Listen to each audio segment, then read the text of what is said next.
सोनाली, आप सबका अपनी क्लास में वेलकम करती हूँ। सो फ्रेंड्स, आज का हमारा टॉपिक है यूथनेशिया। मैं आपको पहले इस टॉपिक के बारे में बताऊं उससे पहले मैं आपसे एक क्वेश्चन पूछना चाहती हूँ। क्या मरने का हक होना चाहिए?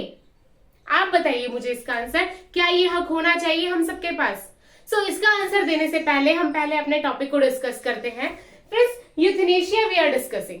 सो what is euthanasia? Euthanasia is an act of ending patient's life, one who is suffering from painful and incurable disease.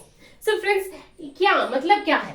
मतलब यूथनेशिया होता है कि पेशेंट की लाइफ को एंड करने वो तब जब उसके पास कोई ऐसी डिजीज हो जो बहुत पेनफुल हो और जिसको ठीक ना किया जा सके।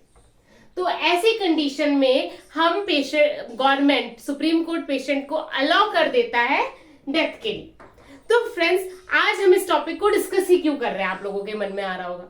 क्योंकि रिसेंट में हमारी कंट्री में एक केस हुआ है, हरीश राणा का केस, जिसमें 31 ईयर ओल्ड के पर्सन थे जिनको सुप्रीम कोर्ट ने अलाउ किया पैसिव यूथनेशिया के लिए। सो फ्रेंड्स, इस चीज को अंडरस्टैंड करने से पहले हमें समझना होगा यूथनेशिया क्या होता है, फिर उसके टाइप्स, उसके बाद में इसकी पूरी हिस्ट्री, केस हिस्ट्री क्या रही है, कैसे। So friends, let's start our class. Euthanasia वो प्रोसेस होता है, वो एक्ट होता है जिससे हम लोग पेशेंट की लाइफ को, डॉक्टर्स पेशेंट की लाइफ को एंड कर देते हैं, क्योंकि वो एक ऐसी डिजीज से सफर कर रहा होता है जो कि ठीक नहीं हो सकती है, जो कि बहुत पेनफुल होती है। आप खुद सोचिए, 13 साल से 15 साल से आपकी 42-43 ईयर्स तक आप किसी बिस्तर पे पड़े हुए हैं, आप अपने बेसिक काम भी नहीं कर सकते, जितने भी खाना पीना है वो भी आपको पाइप्स के थ्रू आपको डाला जा रहा है। तो आपके रिलेटिव्स, फ्रेंड्स और आपकी केयर टेकिंग, और कितना मनी इसमें लगता है, कितने रिसोर्सेज लगते हैं। और न केवल रिसोर्सेज का होता है इसमें यूज, बल्कि ये होता है कि जो पर्सन उस स्टेज पे होता है ना, उसके लिए भी बहुत पेनफुल होता है। ऐसी लाइफ जीना इज वेरी पैथेटिक। आप खुद सोच के देखिए कि आप और हम 10 दिन भी बिस्तर में पड़े रह सकते हैं क्या? तो इस कंडीशन में जब पेशेंट के पास ऐसी डिजीज होती है तो हम गवर्नमेंट, तो सुप्रीम कोर्ट अलाउ कर देता है ऐसे पेशेंट की लाइफ को एंड करने के लिए। सो फ्रेंड्स, हमने यूथनेशिया, मैंने आपको समझाया। अब यूथनेशिया के टाइप्स क्या होते हैं? यूथनेशिया के 2 टाइप होते हैं, active euthanasia, passive euthanasia. Active euthanasia वो केस होता है जिसके अंदर आप या तो मेडिसिन के थ्रू या किसी इंजेक्शन के थ्रू आप किसी पेशेंट की डेथ करते हैं। ठीक है, इसमें क्या होता है कि एक पर्सन होता है, उसको एक रूम में, कई बार इस टाइप की सिचुएशन भी इसमें आती है कि इसमें क्या होता है, दर्द नहीं होता है, मतलब मरने में वो जो पेनफुल प्रोसेस होता है वो इतना नहीं होता है। इसमें क्या होता है कि मीठे तरीके से हम लोग इसे मारते हैं। इसमें एक रूम होता है जिसके अंदर हम पेशेंट को रख देते हैं, उसमें एक गैस इजेक्ट करते हैं जिससे उसको नींद आती है, वो सो जाता है और फिर वो परमानेंटली सो जाता है, मतलब डेथ हो जाती है उसकी। और कई बार मेडिसिन के थ्रू, कई बार इंजेक्शन के थ्रू, इस तरीके से पेशेंट की डेथ होती है। इंजेक्शन डाल दिया, उसको नींद आ गई, वो सो गया और फिर उसकी डेथ हो गई, इस तरीके से। ये एक्टिव यूथनेशिया का केस होता है। पैसिव यूथनेशिया होता है जब आप पेशेंट्स का लाइफ सिस्टम को स्टॉप कर देती है, उस केस को हम लोग कहते हैं पैसिव यूथनेशिया, जिसमें डॉक्टर क्या करते हैं, लाइफ सपोर्टिंग सिस्टम होता है। कई पेशेंट्स ऐसे होते हैं जो कि बेड में पड़े हुए होते हैं कितने सालों से, तो क्या करते हैं, उनको लाइफ सपोर्टिंग सिस्टम, ऑक्सीजन के लिए और सारी चीजों के सिस्टम्स लगे हुए होते हैं। तो हम क्या करते हैं, उन लाइफ सपोर्टिंग सिस्टम्स को हटा देते हैं ताकि पेशेंट की डेथ जो हो वो नेचुरल हो, पेनफुल ना हो, और जो इतना परेशानी उसको हो रही है वो भी ना हो। That is passive euthanasia. India में पैसिव यूथनेशिया वैलिड है, बट एक्टिव आज भी वैलिड नहीं है। बहुत सारे ऐसे कंट्रीज है जिसमें यूथनेशिया को वैलिड किया गया है, जिसमें नीदरलैंड, कोलंबिया, लग्जमबर्ग, स्पेन, बहुत सारी ऐसी कंट्रीज है जहां पे ये सब चीज ये अलाउ किया गया है। और इंडिया भी वन ऑफ दोज कंट्रीज है जहां पे पैसिव यूथनेशिया अलाउ है सर्टेन केसेस में। अब कब अलाउ हुआ, क्या हुआ, अब हम उसके बारे में पढ़ेंगे। तो फ्रेंड्स, उसमें क्या होता है कि जब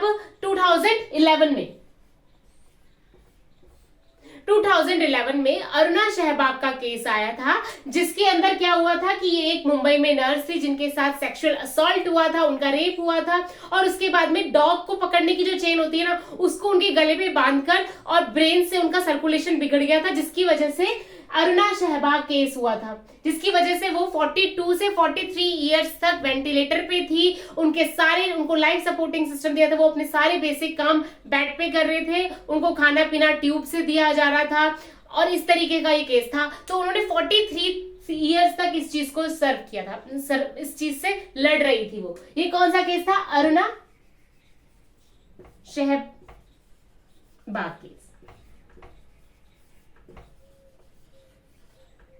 1973 के अंदर अरुणा शहबाग के साथ ये क्राइम हुआ और जिसकी वजह से वो एक परमानेंट वेजिटेटिव स्टेट में चली गई थी। और उसके बाद में 2011 में एक जर्नलिस्ट थे, उन्होंने इसकी पिटीशन फाइल करी थी सुप्रीम कोर्ट में कि इनके लिए पैसिव यूथनेशिया को अलाउ कर देना चाहिए और इनकी डेथ इस तरीके से हो जानी चाहिए, क्योंकि ये बहुत पेनफुल तरीके से जा रही थी, बहुत पेनफुल हो रहा था इनको। पर सुप्रीम कोर्ट ने इसलिए सुप्रीम कोर्ट में 2011 में ये पैसिव यूथनेशिया को अलाउ कर दिया था, पर अरुणा शहबाग के केस में मना कर दिया। क्यों? अरुणा शहबाग को पैसिव यूथनेशिया के थ्रू इनकी डेथ नहीं हुई, बल्कि इनकी डेथ 2015 में निमोनिया की वजह से हुई थी। क्यों ऐसा गवर्नमेंट ने इनको मना क्यों कर दिया था? क्योंकि जो इनकी केयर टेक कर रहे थे अरुणा शहबाग, बेसिकली कंडीशंस क्या रखी गई थी सुप्रीम कोर्ट ने? कंडीशंस क्या रखी पैसिव यूथनेशिया के लिए? पहला तो ये कि डिजीज जो है वो इनक्योरेबल होनी चाहिए और उसके लिए एक मेडिकल सर्टिफिकेट मेडिकल डिपार्टमेंट से आना चाहिए, जिसमें वो सब चीजें मेंशन हो कि सामने वाला कितने सालों से इस चीज को फेस कर रहा है और इस तरीके से एक मेडिकल सर्टिफिकेट होना चाहिए। दूसरा, उनके फैमिली मेंबर्स या फिर बेस्ट फ्रेंड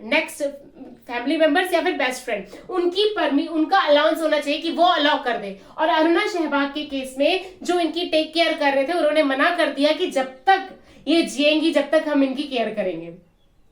और तीसरा केस था कि हाई कोर्ट से भी अप्रूवल मिलनी चाहिए, तब जाके हमारे कंट्री में पैसिव यूथनेशिया को परफॉर्म कर सकते हैं। तो अरुणा शहबाग के केस में इनके केयर टेकर्स ने मना कर दिया, तो इसलिए इनकी डेथ कब हुई?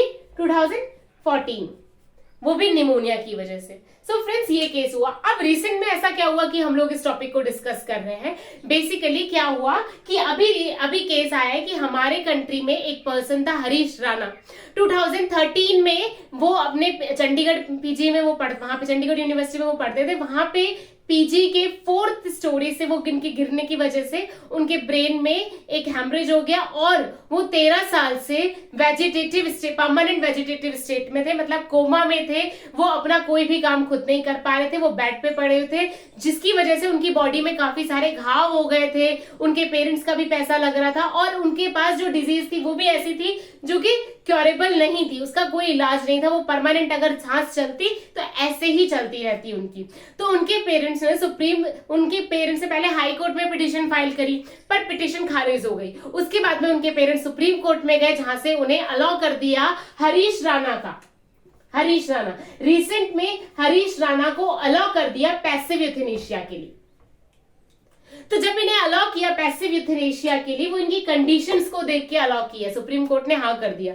अब इनके पेरेंट्स की ऐसी क्या मजबूरी रही? इनके पेरेंट्स की एज बढ़ रही थी, उसके अलावा पैसे का भी बहुत लॉस हो रहा था। उसके अलावा ये हरीश राणा खुद बहुत पेनफुल सिचुएशन में थे, इनकी बॉडी में बहुत सारे घाव हो रहे थे। इनके पेरेंट्स की जैसे जैसे एज बढ़ रही उनके लिए भी बहुत मुश्किल हो रहा था सब कुछ मैनेज करना। तो इसलिए हरीश राणा को अलाउ कर दिया अब सुप्रीम कोर्ट ने इस एक्टिव पैसिव यूथनेशिया के लिए। So friends, wait for the next slide.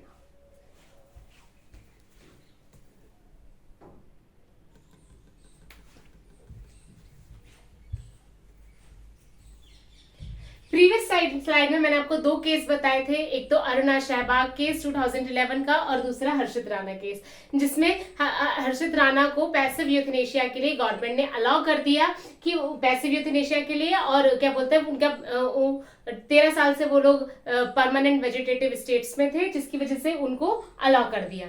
अब उसके बाद में हम लोग डिस्कस करते हैं 2018 का case, common cause versus union of India case. 2018 का case common cause versus union of India case. तो इसमें क्या कहा है सुप्रीम कोर्ट ने? इस केस में सुप्रीम कोर्ट ने कहा है right to die with dignity is as a part of fundamental right under article 21। इसमें सुप्रीम कोर्ट ने कहा है कि right to die with dignity जो है ये as a part of fundamental right है आर्टिकल 21 के तहत। तो इसमें क्या है कि मरने का अधिकार भी दिया है, सुप्रीम कोर्ट ने कहा है मरने का अधिकार, right to die with dignity, ये एक पार्ट है फंडामेंटल राइट का, जो कि आता है आर्टिकल 21 में, right to life and liberty. तो फ्रेंड्स ये इससे क्या समझ आ रहा है, इस पूरे प्रोसेस से हमें क्या समझ आ रहा है, जब हमारी लाइफ बहुत पेनफुल हो जाती है, इनक्योरेबल कोई डिजीज हो जाती है जिसे ठीक ना कर सके, तो हमारी कंट्री में पैसिव यूथनेशिया को अलाउ कर दिया है। उससे रिलेटेड क्या क्या केस हुए हैं, अभी रिसेंट में इंडिया के अंदर ऐसा क्या हुआ है जिसकी वजह से we are discussing this topic, तो मैंने आपको वो सब भी बता दिया। अब मैं आपको बताती हूँ कैसे क्या तो इसके प्रॉस हो सकता है, क्या इसके कॉन्स हो सकते हैं। देखो प्रॉस तो इसको इसलिए इंडिया में अलाउ किया गया क्योंकि कई बार लाइफ बहुत हेल लाइक बन जाती है, पेशेंट के लिए भी, उसके केयर टेकर के लिए भी, उसके फैमिली के लिए भी, और पेशेंट भी बहुत सफर करता है उस डिजीज से, तो इसलिए सुप्रीम कोर्ट ने अलाउ कर दिया। दूसरा क्या होता है कि क्या बोलते हैं, रिसोर्सेज भी, मनी भी बहुत ज्यादा लगता है पेरेंट्स का, और हम जिसके साथ ये सब हुआ उसकी लाइफ तो हेल हो रही होती है, उसके साथ जितने भी आसपास के लोग होते हैं जो उससे रिलेटेड होते हैं, कहीं ना कहीं उनकी लाइफ भी बहुत हैम्पर होती है, वो उनका पैसा सब कुछ लग जाता है इस चीज में, तो उनके लिए उनकी वजह से भी अलाउ किया। दूसरा ये इनक्योरेबल डिजीज है, इस वजह से भी पैसिव यूथनेशिया को इंडिया में अलाउ कर दिया गया है। पर इसके नेगेटिव भी है कि कई बार इसको लोग बाग नेगेटिव वे में भी यूज कर सकते हैं। लाइक कई बार क्या हो सकता है कि कुछ इसको क्रिमिनल माइंड से भी यूज कर सकते हैं, कई बार फायदे के लिए किसी को ऐसे स्टेट में कोई डाल दे और उसके बाद में फिर उसके साथ इस तरीके से उसकी प्रॉपर्टी वगैरह मिल जाए। तो हम सब जानते हैं कि इस तरीके से इसके प्रॉस भी हैं, कुछ कॉन्स भी हैं, तो हमें वो खुद डिसाइड करना होगा कि सुप्रीम कोर्ट इसलिए तो हाई कोर्ट से वो चीज परमिशन के लिए गवर्नमेंट ने बोला है कि हाई कोर्ट से परमिशन लेनी पड़ेगी। क्यों? ताकि हाई कोर्ट ये डिसाइड करे कि ये केस वैलिड है या नहीं है। तो इस तरीके से मैं यही कहना चाहूंगी कि ये जो यूथनेशिया एक ऐसा टॉपिक है जो बहुत सेंसिटिव है हमारे कंट्री में, इसको बहुत सोच समझ के इस पे लॉ और एक्ट्स बनाने चाहिए। ऐसा नहीं है इंडिया सिर्फ पहला कंट्री है जिसके अंदर ये चीज अलाउ है, बहुत सारे और कंट्रीज भी है, जैसा कि मैंने आपको पहले ही बताया है। 2002 में नीदरलैंड ने फर्स्ट टाइम यूथनेशिया को अपने कंट्री के अंदर अलाउ किया था। स्पेन, नीदरलैंड, कोलंबो, बहुत सारे ऐसे, कनाडा, ये बहुत सारी ऐसी कंट्रीज है जहां यूथनेशिया अलाउ है। तो फ्रेंड्स हमारी कंट्री में भी ये अलाउ है, मैं यही कहना चाहती हूँ। और क्या हमने फर्स्ट में क्वेश्चन किया क्या मरने का अधिकार है, तो हाँ, हम 2018 के केस के according right to die with dignity हमें सुप्रीम कोर्ट ने खुद ने कहा है वो है, पर कुछ कंडीशंस के अंदर, जब हमारी डिजीज इनक्योरेबल हो, हम बहुत गवर्नमेंट सर्टिफिकेशन के साथ एक हाई कोर्ट से अप्रूव करा हुआ और हमारी ऐसी कंडीशन हो कि हम उसमें सरवाइव ना कर पाए, हमारे बेसिक चीजें भी ना चल रही हो, बहुत टाइम से हम लोग उसके अंदर सफर कर रहे हो, तो ऐसी कंडीशन में मरने का right to die with dignity हमको दे रखा है। सो फ्रेंड्स थैंक यू, आज के लिए इतना ही, यही टॉपिक है। आज संडे था तो हम एवरी संडे कुछ ना कुछ ऐसा ही हॉट टॉपिक डिस्कस करा करेंगे जो कि इस पे काफी डिस्कस हो रहा हो, जो कि हमारे कंट्री में काफी हॉट हो। सो फ्रेंड्स नेक्स्ट संडे में नेक्स्ट टॉपिक लेके आप सबके लिए आऊंगी, और अपना जोश हरदम हाई रखना, अपनी पढ़ाई के लिए हरदम फोकस रखना। चीजें चलती रहेंगी लाइफ में, बट आपकी पढ़ाई, आपकी लाइफ का एम और आपके एम के बीच में कभी भी कोई भी सर्कमस्टांसेस आने नहीं चाहिए। हरदम अपनी पढ़ाई को कंटिन्यू रखें, आगे बढ़ते रहिए। So thank you friends, bye, जय माता दी।